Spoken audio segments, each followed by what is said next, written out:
warahmatullahi wabarakatuh. Waalaikumsalam warahmatullahi wabarakatuh. Alhamdulillah. Alhamdulillah mujib ad-da'awat al-qa'il fi muhkamil ayatil bayyinat wa likulli wijhatin huwa muwalliha fastabiqul khairat. Assalatu wassalamu ala asyrafil makhluqat Sayyidina Muhammad An-natiq biqawlih huffatil jannah bil makarih wa huffatin naru bis syahwat. Sallallahu alaihi wa ala alihi alladhina raqau ala darajat fil ulumi allati hiya miratun nubuwat, amma ba'd. Alhamdulillah, segala puji bagi Allah Subhanahu wa ta'ala yang memudahkan langkah kaki kita untuk hadir di majelis seperti ini, yang dimana dalam sabda Nabi Sallallahu Alaihi Wasallam tentang orang-orang yang pergi dari rumahnya untuk menghadiri majelis seperti ini diriwayatkan dalam hadisnya dari sahabat yang bernama Abu Darda. Siapa ini Abu Darda? Abu Darda namanya ialah Uwaimir bin Amir bin Malik, seorang sahabat Nabi yang sebelum Islamnya dia adalah saudagar yang kaya raya, akan tetapi setelah dia masuk Islam dia sedekahkan seluruh hartanya untuk di jalan Allah Subhanahu wa ta'ala, sehingga ia menjadi orang yang zuhud dan orang yang taat ibadah. Salah satu dari kisah Abu Darda ini ialah diriwayatkan ketika Abu Darda ada di dalam majelis di masjid, kemudian ada seseorang datang. Wahai Abu Darda, mana Abu Darda? Datang seseorang mencari Abu Darda. Mana Abu Darda? Lebay, ada apa engkau mencariku? Kata Abu Darda. Abu Darda, rumahmu kebakaran wahai Abu Darda. Ayo kita pergi ke rumahmu, mungkin ada sesuatu yang bisa kita selamatkan. Ayo kita ke rumahmu wahai Abu Darda. Apa kata Abu Darda? Tidak, rumahku tidak terbakar. Abu Darda kata sahabat tadi, aku ini dari daerahmu, aku dari tempatmu, aku melihat rumahmu kebakaran. Tidak, kata Abu Darda, rumahku tidak terbakar. Kemudian datang lagi seorang sahabat berteriak, Abu Darda, mana Abu Darda? Lebay, kenapa engkau memanggilku? Rumahmu kebakaran Abu Darda.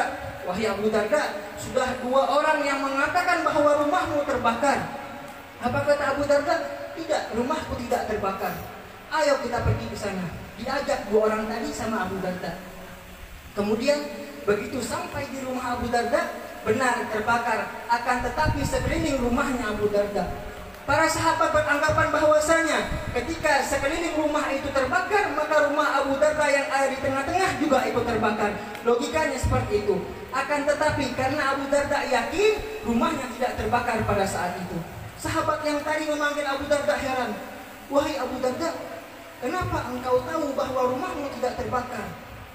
Aku yakin, aku tahu rumahku tidak terbakar, kata Abu Darda, karena aku mengamalkan amalan Nabi Sallallahu Alaihi Wasallam. Nabi Sallallahu Alaihi Wasallam telah mengajarkanku suatu amalan, yang dimana kata Nabi Sallallahu Alaihi Wasallam, jika engkau membaca amalan ini pada pagi hari, maka dirimu, keluargamu, dan hartamu akan dijaga oleh Allah Subhanahu Wa Taala pada hari itu. Apa amalan tersebut? Mahalnya amalan. Amalannya ialah Allahumma anta rabbi la ilaha illa anta alaika tawakkaltu wa anta rabbul arsyil azim. Ma sya'allahu kana wa ma lam yasha' lam yakun. Wa la haula wa la quwwata illa billahil aliyyil azim. A'lamu anna Allah ala kulli syai'in qadir wa anna Allah qad ahata bi kulli syai'in ilma. Allahumma inni a'udzu bika min syarri nafsi wa min syarri kulli dabbah anta akhidhum binasiyatiha inna rabbi ala siratim mustaqim. Panjang, tapi ampuh, tapi manjur, tapi sakti ini amalan. Dan amalan ini disusun di dalam Wirdul Latif, susunannya Habib Abdullah bin Ali Al-Haddad, yang biasa dibaca anak pesantren setiap subuh hari, setiap habis sholat subuh. Amalannya ada di situ. Hadis ini tentang orang-orang yang hadir di sini diriwayatkan dari Abu Darda, bahwasanya Nabi SAW mengatakan, man salaka tariqan yaltamisu fihi Allahu lahu tariqan ilal jannah. Barang siapa yang keluar dari rumahnya untuk mengambil satu ilmu, di sini kalimatnya ilman, bukan uluman. Ilman jamaknya uluman. Ilman hanya satu ilmu, uluman ilmu-ilmu. Barang siapa yang keluar dari rumahnya hanya mengambil satu ilmu, satu hadis, satu ayat, maka Allah akan mempermudah jalannya ke surganya Allah Subhanahu wa taala. Ini orang-orang yang keluar dari rumahnya untuk hadir di majelis di sini, semoga dimudahkan oleh Allah jalan untuk ke surga. Dan hadis tersebut bukan hanya sampai di situ, dilanjutkan wa innal malaikah la tadau ajnihataha li talibil ilmi ridon bima sana'a. Sungguh bahwasanya para malaikat itu mengepakkan, membentangkan sayapnya untuk para penuntut ilmu karena ridho dengan apa yang mereka perbuat. Para ulama mengatakan, kenapa malaikat mengepakkan, membentangkan sayapnya untuk penuntut ilmu? Karena para malaikat menghormati penuntut ilmu. Kenapa? Karena penuntut ilmu yang hadir di sini mengambil warisannya para nabi. Warisan Nabi bukan dirham atau dinar, bukan harta benda, tapi warisannya Nabi ialah ilmu pengetahuan, wabil khusus ilmu agamanya Allah Subhanahu wa taala. Hadis tersebut masih berlanjut, fal alimu falyastaghfir lahu man fis samawati wa man fil ard hatta al-hitanul ma, kata Nabi sallallahu alaihi wasallam.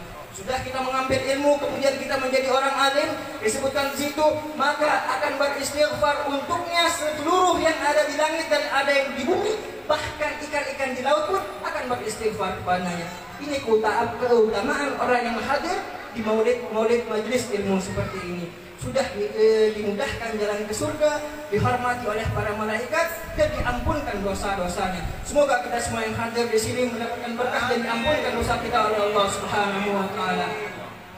Salawat dan salam tak lupa pula kita haturkan, tak lupa pula kita kirimkan kepada junjungan kita Nabi besar Nabi Muhammad sallallahu alaihi wasallam, yang dimana disebutkan di dalam kitab-kitab maulid, wa kana sallallahu alaihi wasallam ahsanan nasi khalqan wa khuluqa. Sungguh bahwasanya Rasulullah sallallahu alaihi wasallam itu adalah sebaik-baik ciptaannya Allah Subhanahu wa taala dan sebaik-baik orang yang mempunyai budi pekerti. Diceritakan dalam sebuah riwayat bahwasanya ada seorang miskin yang datang kepada Rasulullah sallallahu alaihi wasallam membawa semangkuk anggur. Kemudian orang miskin tersebut mengantarkan semangkuk anggur tersebut kepada Rasulullah. Ya Rasulullah, ini aku hadiahkan kepadamu semangkuk anggur. Tolong engkau makan ya Rasulullah. Dimakan oleh Rasulullah 1, 2, 3. Orang miskin tadi mengatakan, wahai Rasulullah, apakah anggurku enak? Rasulullah tersenyum sampai anggur tersebut habis. Kemudian orang yang memberikan anggur tadi pulang dengan perasaan bangga dan senang karena anggurnya dihabiskan oleh Rasulullah SAW. Para sahabat yang lain heran, wahai Rasulullah, tidak biasanya engkau seperti ini. Engkau adalah orang yang dermawan, engkau adalah orang yang pemurah, mau itu sedikit, mau itu banyak. Ketika engkau mendapatkan suatu rezeki, engkau pasti berbagi kepada sahabatmu. Tapi ini ya Rasulullah, engkau tidak membagi satupun kepada kami. Kenapa ya Rasulullah? Apa kata Rasulullah? Anggur itu asam. Aku takut kalau seandainya aku bagi kepada kalian, raut wajah kalian akan berubah sehingga membuat orang tadi tidak enak rasanya. Dia akan tidak senang kepada dirinya, membenci dirinya karena telah memberikan aku sesuatu yang tidak baik. Makanya aku tidak memberikan kepada kalian. Aku ingin menjaga hatinya biar ia tidak menyalahkan dirinya karena telah memberikan Rasulullah sesuatu yang tidak baik. Ini Rasulullah SAW menjaga hatinya orang, menjaga perilakunya untuk tidak menyinggung hatinya orang. Sallu ala Nabi Muhammad. Disebutkan dalam sebuah hadis juga, man shalla alayya salatan sallallahu alaihi biha ashran.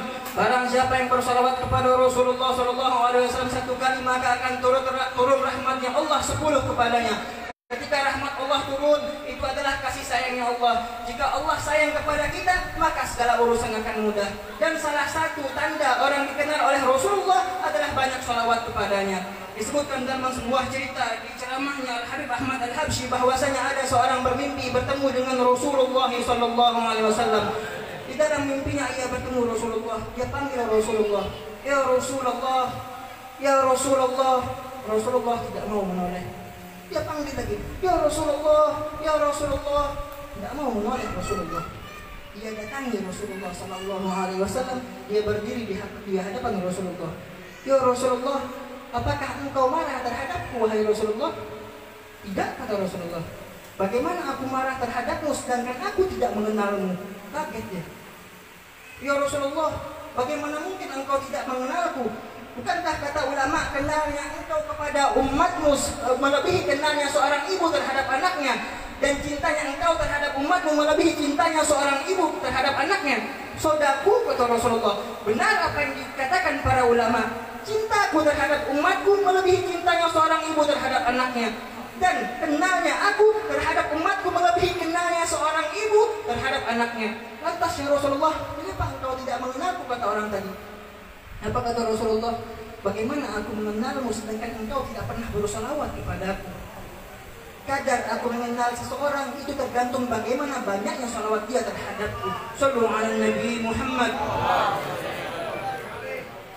Yang saya hormati dan yang saya muliakan, para habaib, orang-orang tua kita, guru-guru kita, hadirin hadirat yang dimuliakan Allah Subhanahu wa taala. Sebenarnya saya malu berdiri di sini. Tidak berani saya, cuma karena diminta oleh Habib Muhammad Al-Kah, mau tidak mau. Di sini ada guru-guru saya, senior saya banyak di sini waktu di pesantren, ustadz-ustadz yang lebih alim banyak di sini, abang-abang saya, bil khusus orang-orang tua kita. Kita doakan semoga mereka diberikan panjang umur, diberikan kesehatan dan keafiatan, dan diangkat derajatnya oleh Allah Subhanahu wa taala. Orang-orang tua kita ini mahal harganya, tinggi nilainya. Doanya cepat dikabulkan oleh Allah Subhanahu wa taala, dan mereka disebutkan dalam Al-Qur'an, wa qada rabbuka alla ta'budu illa iyyahu wa bil walidaini ihsana. Dan telah aku tetapkan bahwasanya janganlah kalian menyembah kecuali hanya kepada Allah, dan berbuat baiklah kepada orang tua kalian, kata Allah Subhanahu wa taala di dalam Al-Qur'an. Dan bahkan Allah Subhanahu wa taala mengatur bagaimana tata cara untuk berbicara kepada kedua orang tua kita. Imma yablughanna 'indaka al-kibara ahaduhuma aw kilahuma fala taqul lahumu uffin wa la tanharhuma wa qul lahumu qawlan karima, kata Allah Subhanahu wa taala. Dan apabila di antara keduanya atau salah satu dari keduanya itu telah lanjut usia, maka janganlah engkau mengatakan ah. Di sini disebutkan uffin. Orang Arab kalau seandainya disuruh terus mereka tidak mau, mereka kalau kita biasanya is, itu termasuk sejenis semua. Allah bilang jangan kalian katakan uffin, jangan kalian katakan dan jangan kalian bentak mereka, karena itu adalah termasuk kedurhakaan terhadap orang tua kita. Wa qul lahuma qawlan karima, dan katakanlah kepadanya dengan perkataan yang mulia. Allah Subhanahu wa taala memerintahkan kepada orang tua kita agar berbicara dengan baik dan benar. Dan juga di ayat yang lain Allah Subhanahu wa taala mengatakan wa'budullaha wa la tusyriku bihi syai'an wa bil walidaini ihsana. Sembahlah Allah, janganlah kalian sekutukan Allah, dan berbuat baiklah kepada kedua orang tuamu. Dari dua ayat tadi para ulama tafsir mengatakan kenapa berbakti kepada kedua orang tua disandingkan setelah kalimat menyembah Allah Subhanahu wa taala?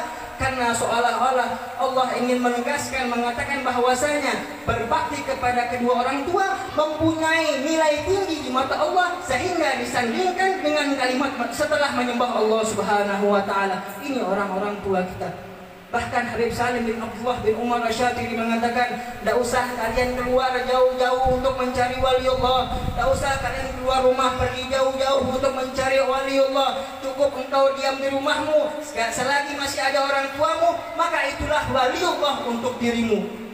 Karena itu kita hormati orang-orang tua kita. Mumpung orang-orang tua kita masih berharga, masih ada dan masih berharga. Dan juga Habib Abu Bakar bin Muhammad As-Saggaf mengatakan di dalam sebuah kisah bahwasanya ada Muhammad As-Saggaf, seorang wali kutub di daerah Gresik dahulu. Ada seseorang datang kepada beliau. Ketika orang ini datang, wahai Habib, tolong doakan saya supaya menjadi orang yang saleh, supaya menjadi orang begini. Apa kata Abu Bakar? Engkau datang ke sini sudah izin sama orang tuamu? Sudah, wahai Habib. Engkau sudah minta doa kepadanya? Belum, wahai Habib. Kalau begitu pulanglah, minta doa kepadanya. Karena doa orang tuamu lebih afdol daripada doa 40 orang seperti saya, kata Abu Bakar Muhammad As-Saggaf. Inilah keutamaan orang-orang tua kita. Makanya disebutkan dalam hadis, ridallahi fi ridal walidain wa sukhtullahi fi sukhtil walidain. Ridhonya Allah itu terletak ada di dalam ridhonya orang tua kita, itu terletak ada pada murkanya orang tua kita. Ketika orang tua kita ridho, kita ingin pergi melakukan suatu usaha dan itu diridhoi oleh orang tua kita, maka Allah pun ridho. Ketika Allah sang pencipta alam semesta ridho kepada kita, senang kepada kita, bahagia kepada kita, maka semua urusan kita akan dimudahkan oleh Allah Subhanahu wa taala. Bukankah ketika kita kenal kepada atasan, orang-orang teratas, para bupati, para gubernur, maka akses kita akan dimudahkan ketika kita ingin mengajukan proposal. Begitu juga dengan Allah Subhanahu wa taala. Ketika Allah Subhanahu wa taala ridho dengan apa yang kita perbuat, ridho kita membahagiakan orang tua kita dan orang tua Allah ridho kepada kita, maka jalan kita akan dimudahkan oleh Allah Subhanahu wa taala. Dan begitu juga kalau seandainya Allah murka kepada orang tua kita, murka kepada kita, maka Allah juga akan murka kepada kita.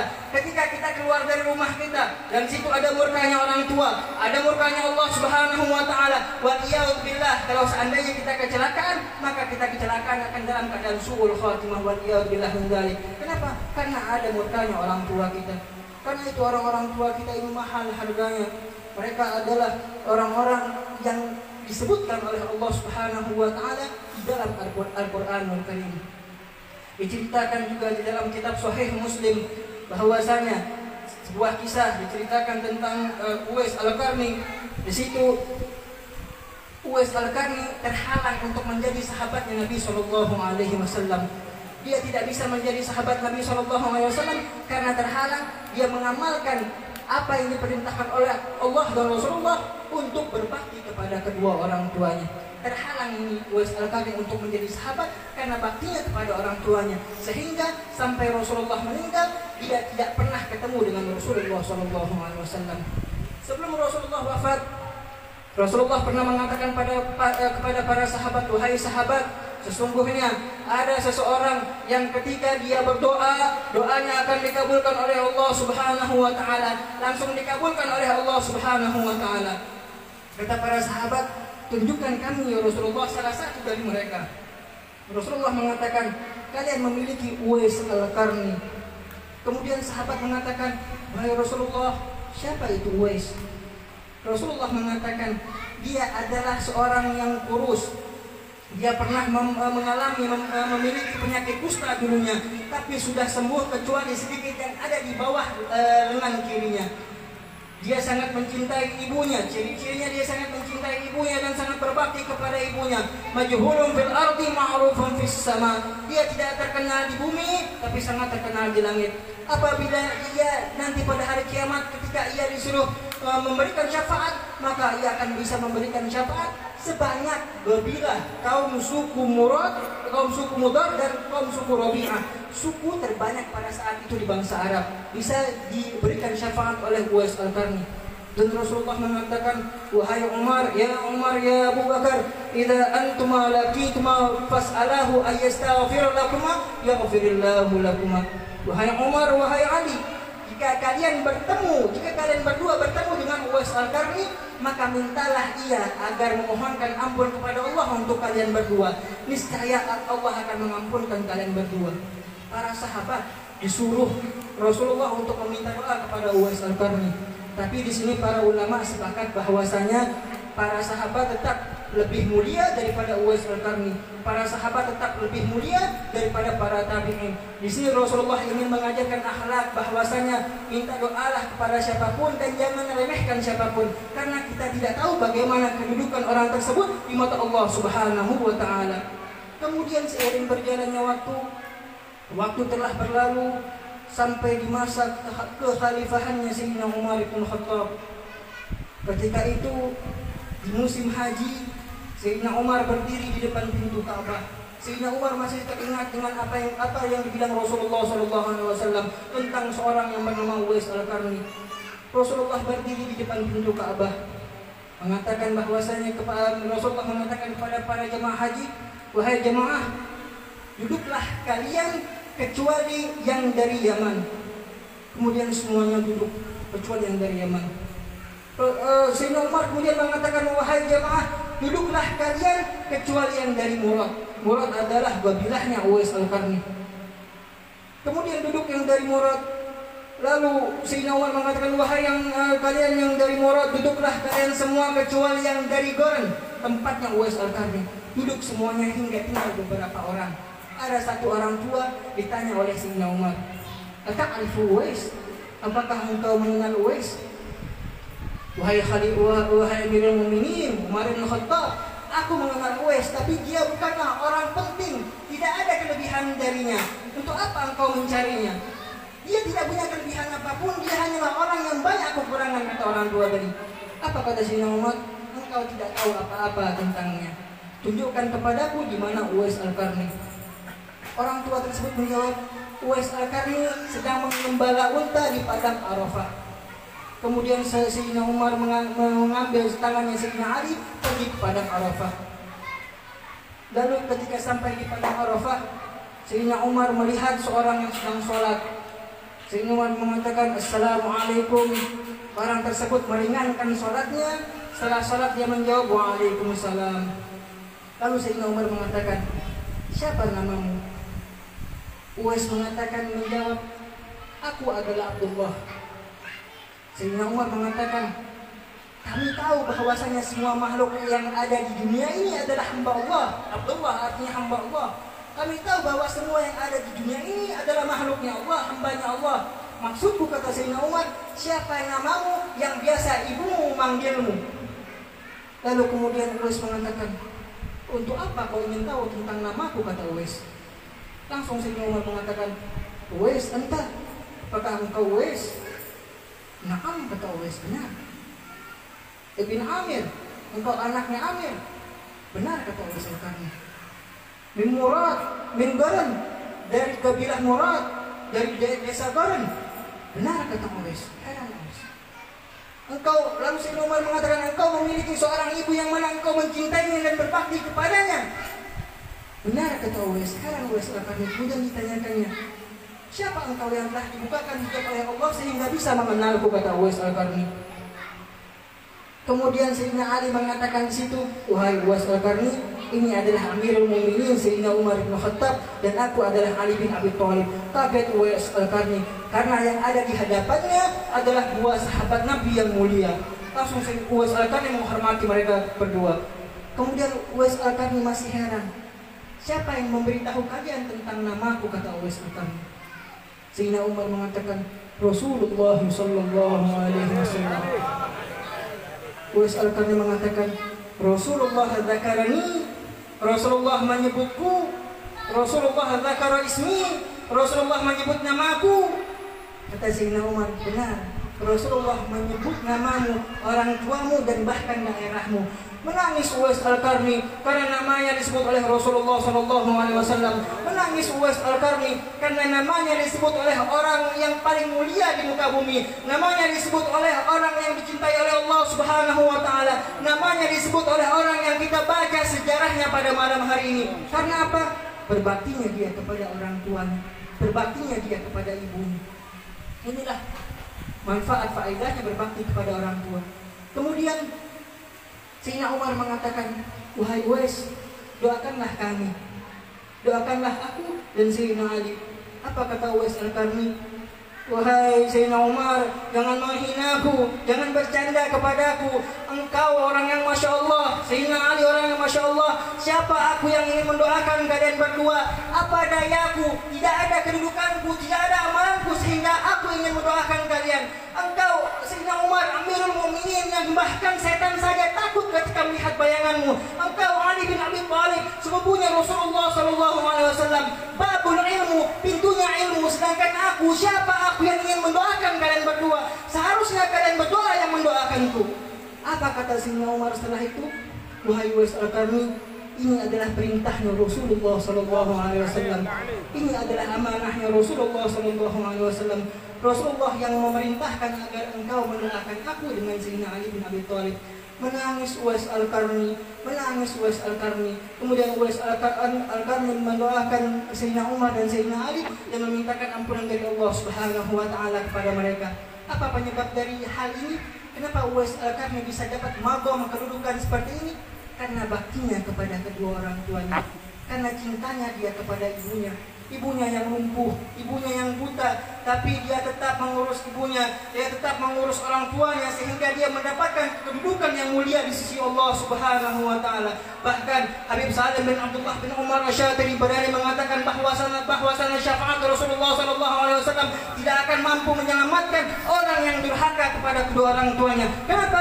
Habib Salim bin Abdullah bin Umar Asy-Syatiri mengambil dalil hadis tentang Alqamah, yang mana ketika sakaratul maut dia tidak bisa mengucapkan la ilaha illallah. Saat sakaratul mautnya dia tidak bisa mengucapkan kalimat syahadat. Kenapa? Karena ada durhakanya kepada kedua orang tuanya. Rasulullah mengatakan, kalau begitu bakar dia. Kalau seandainya orang tuanya tidak mau memaafkannya, maka bakar dia. Biar nanti dia di akhirat tidak dibakar oleh Allah Subhanahu wa taala. Sebelum dia dibakar, datang orang tuanya, dipanggil orang tuanya, sehingga ketika orang tuanya memaafkannya, baru ia bisa mengucapkan dua kalimat syahadat. Inilah pentingnya kita berbakti kepada kedua orang tua kita. Orang tua kita nilai mahal harganya. Mereka mempunyai kedudukan yang mulia di sisi Allah Subhanahu wa taala. Dibanggakan oleh Allah Subhanahu wa taala. Bahkan di dalam Al-Qur'an, walaupun orang tuamu kafir, tetap kau harus muliakan mereka. Tetap kau harus muliakan mereka, berbakti kepada mereka. Wa sahibhuma fid dunya ma'rufa, kata Allah. Berlakulah yang baik terhadap keduanya.